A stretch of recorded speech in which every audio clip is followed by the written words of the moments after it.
This is Europe's newest and most expensive first-class suite.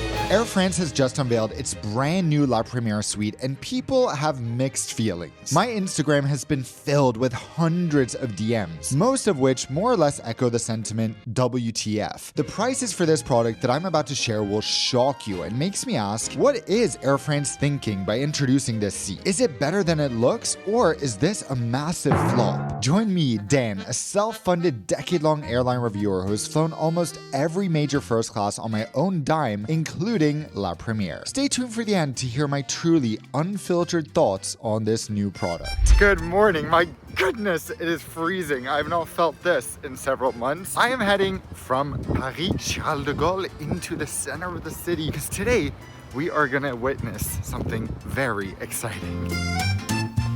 Getting from the airport to the city ended up being quite an ordeal, but finally I found Dominic, who's joining me at the event today to do some recording. We are heading to Place Vendôme, talk about an iconic location to do this pretty exciting event right next to the Ritz Hotel. Air France La Première is known as the most exclusive and expensive first class in the entire world. So the expectations on a new seat from them are even higher than we'd expect from any other airline. I don't know why I'm sounding like I'm in a National Geographic documentary too, but anyway, I'll start talking normally at some point.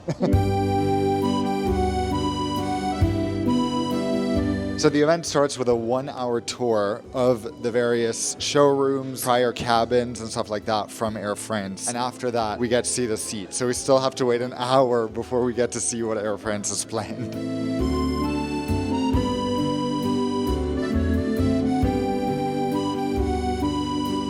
The one plane that I will never get over not having been able to fly. You can fly La Première, but you will still never have flown a Concorde. It's depressing.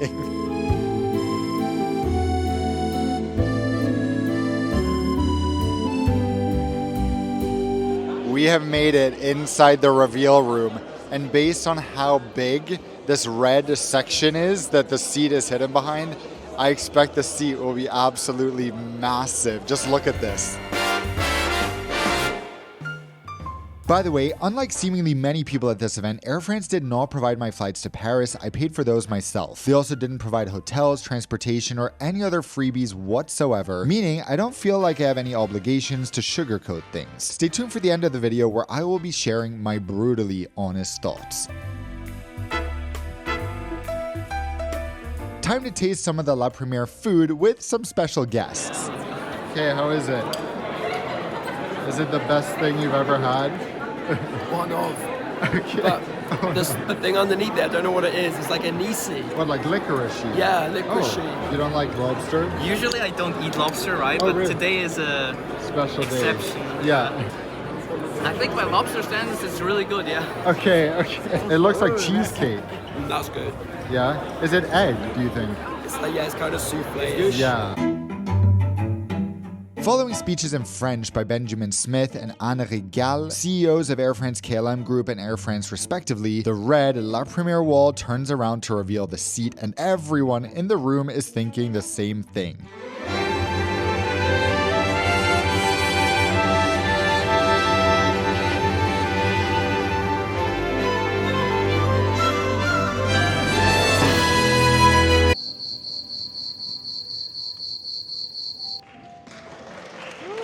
What is the difference?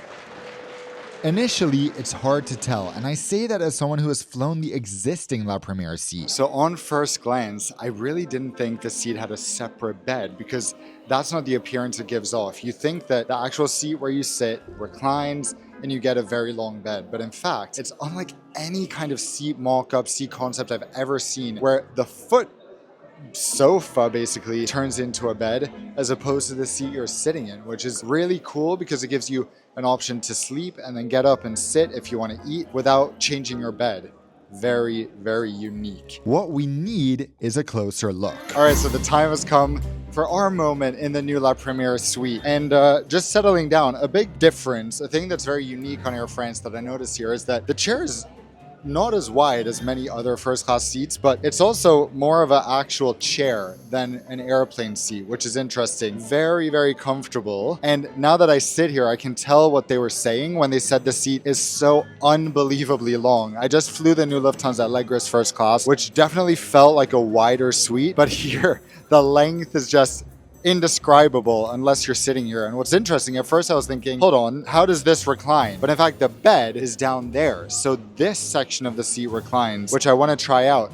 My question is, everything is controlled here on our little tablet. So for example, I can go here and control my part of the seat. I'm going to see how much it can recline. I'm just going to press here on comfort, getting ready to relax.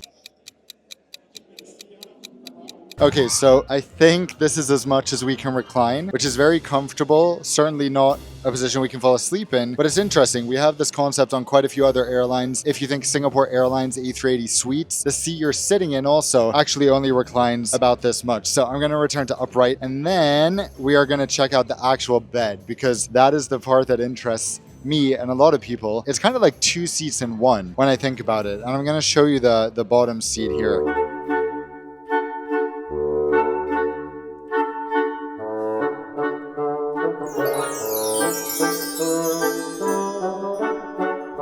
So I want to show you guys how the system works, because it basically controls everything. Our in-flight entertainment, our external camera. Then we have the window controls, so we can put all the window blinds up like this. Then we have the cabin lighting, so we can customize it. And you see here what the future cabin will look like.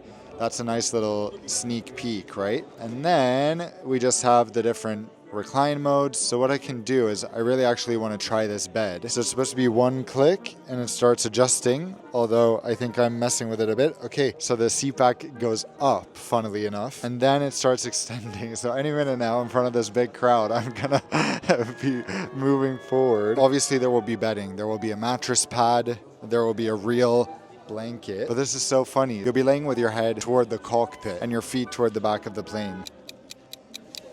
Okay, let's just wait a minute.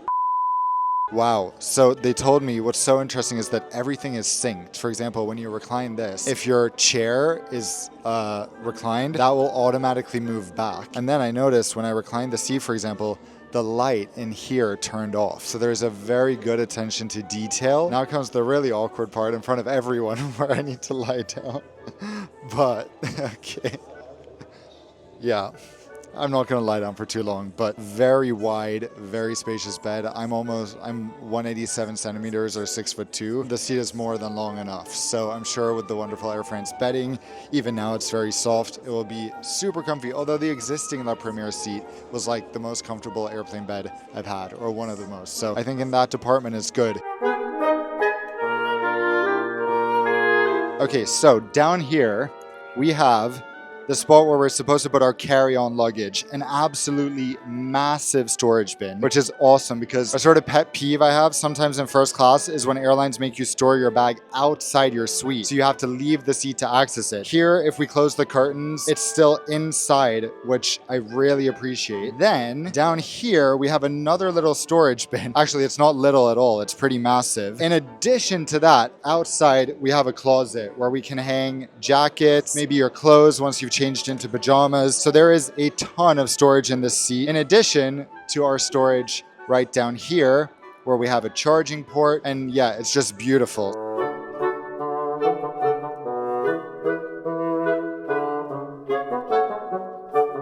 It's time to recline or to close the curtains. It's connected down here. Hold on. Anyone who has flown La Première before, which I think all the sort of YouTubers who are here are lucky enough to have done, we know that the curtains are not entirely blackout. You can kind of see through them. These seem to be entirely blackout, so bye-bye. I'll see you guys in New York. So here we have what it looks like once the curtains are closed. And these curtains, guys, if you want privacy, these are the curtains you want.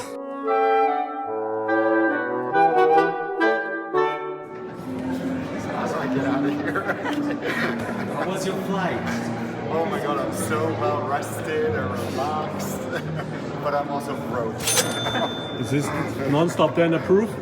For sure. For sure. The question is the price. That's always the Yeah. question. How are you gonna get a seat on this? Yeah, I don't think any of us are going to be getting a seat on this anytime soon. I was uploading live on my Instagram at the Nonstop Den, and the reactions were flooding in from you guys. I had just flown in from Singapore via Doha and now pulling into Paris, and at every stop along the way, I was saved, blessed by today's video sponsor, Saily, which is, in my opinion, the world's best eSIM company.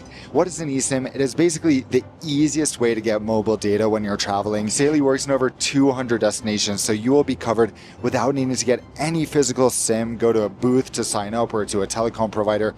And Saily is incredibly cheap, especially if you use code NonstopDan to save 15% on your first eSIM. But it gets better because Saily is from the creators of NordVPN, my longtime sponsors, and they've added all types of incredible security features, like basically a built-in VPN, an ad blocker, and malware protection, so that when you're browsing on a Saily eSIM, you are protected to the max. If you have a trip coming up and you don't want to overpay for data, or even actually if you're being overcharged by your local cell phone provider, I recommend checking out Saily at saily.com/nonstopdan or by scanning the QR code right here. And when you do download it and buy your first eSIM, use code NonstopDan to save 15% and support the channel. After completing my suite tour, I had some familiar faces join in. So here are 3 of us, just to prove the suite is so big. You can probably more than 3 of us here. Yeah. Jamie from Brazil and Nonstop Dan, as everybody knows. So I think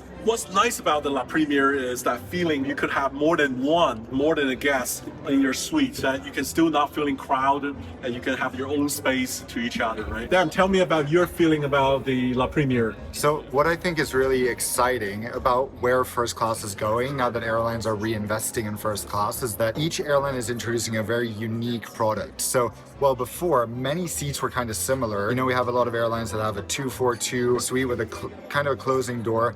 But now, especially in Europe, we're starting to see every airline have a completely different concept. This is like an entirely different seat from Lufthansa and Swiss Allegris first class, which I think is cool because it gives you much more choice than just choosing basically between the soft products of the different airlines, and the seat is the same. What I really like about this first class is the design.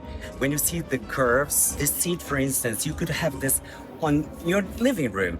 It doesn't look like you are in a plane. When people think about luxury and they think about friends, they think about all the bling blings and rococos, and Air France does something so clean and so nice with this very light color palette. It's so chic. It's right? chic. Yeah. C'est vraiment très chic. C'est vraiment très chic. Air France is not trying to have the world's best first class, only the world's most exclusive first class. It's all in the marketing.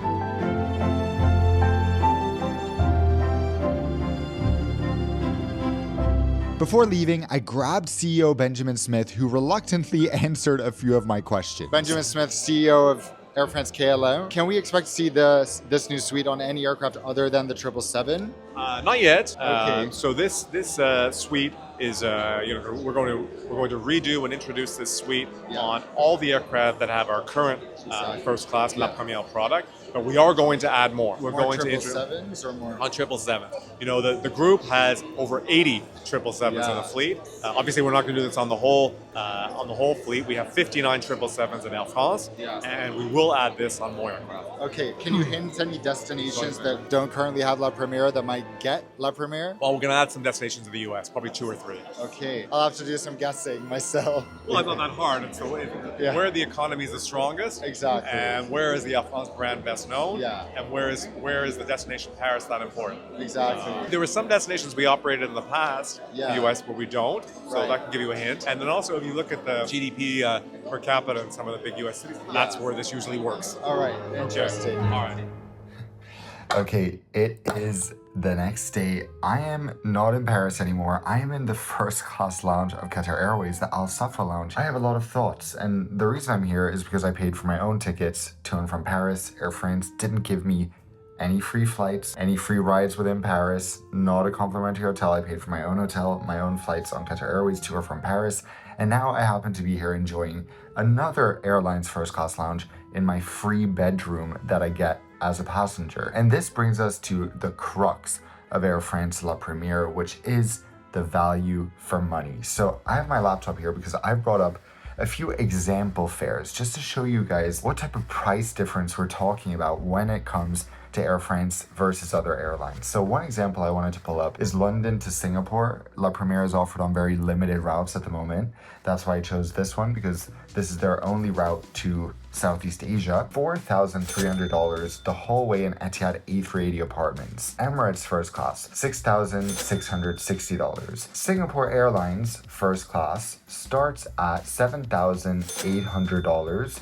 That's for their 777, and if you want to fly their A380, that is $9,800 in their A380 first class suites, which in my opinion is the best first class in the world. And anyone who would say Air France La Première is a better first class experience, I question that, but anyway, we have Swiss above that for $8,600 or so. And then, as always, at the very bottom, we have Air France La Première, the bottom in terms of the highest price, $12,900. And keep in mind, Singapore Airlines is direct. Yet with Air France, you have to connect, and you're paying over $3,000 more. Another example I pulled up is Milan to New York. Here you can fly Emirates A380 first class direct for $5,100 one way. We have Swiss and Lufthansa at about $6,500. And for this, you could also get Lufthansa Allegris first class. And then again, at the bottom, Milan to New York JFK, we have Air France La Première for $12,000. So almost twice as much as Lufthansa Group. I recommend checking out my review from last year when I flew La Première for the first and probably only time, given the pricing obviously, and you let me know if you think there is work to be done on Air France. So many people who worked in Air France corporate at the event told me that they had seen my review, yet no one had any comments about my experience, which I find interesting just in the sense of, if you're trying to be the best first class in the world, you tell me you've seen my not very impressed review of your product and just pretend like I didn't say anything bad. That to me doesn't show that you're actually trying to be the best.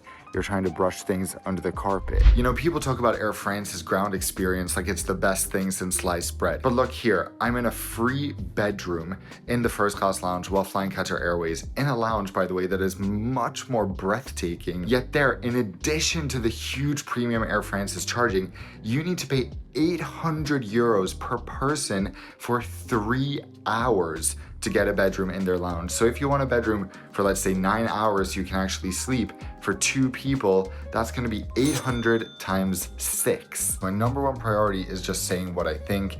Air France knew that when they invited me. Any airline, if they invite me to an event, which you might have noticed I've been attending a little more often in 2025, they know that I will say exactly what I think, because my obligation is to you guys, not to the airline. Ultimately, La Première is a good case study in branding, marketing, and basically trying to charge a lot for a premium product. And you also notice which people think more expensive means better, which, at least in my experience, usually isn't the case. So is the new La Première seat the best first class seat in the world?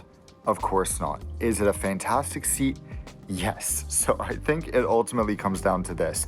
La Première's customer segment is very niche, mostly people flying to or from Paris who are very loyal to Air France. And for the people who love and frequently fly La Première, this will be a fantastic improvement. It's not a revolution in terms of the La Première experience, it's a nice evolution. I do have to say this, that I think in the frequent flyer community, in the point space in general, just because of the pricing of La Première, some people go absolutely wild, idolize and obsess over La Première in a way that I absolutely do not think is justified when you consider the price premium that Air France charges. I've read some blog articles, for example, about this new seat where I'm just like, this literally sounds like they've been paid by the airline to just write every amazing thing about the experience, when I don't think it warrants that. So for those of us who can't afford $12,000 one-way tickets, or who don't want to spend hundreds of thousands of points on a first class ticket, which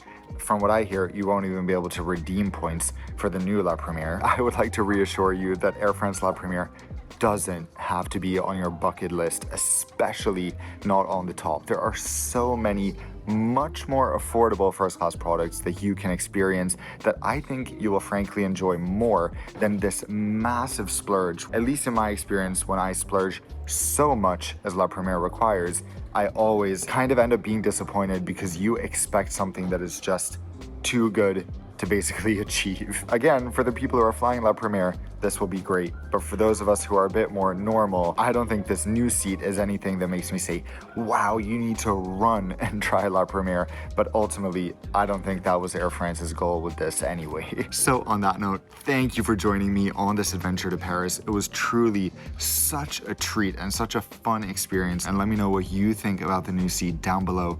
Don't forget to subscribe. And until I see you in the next video, as always, fly safe.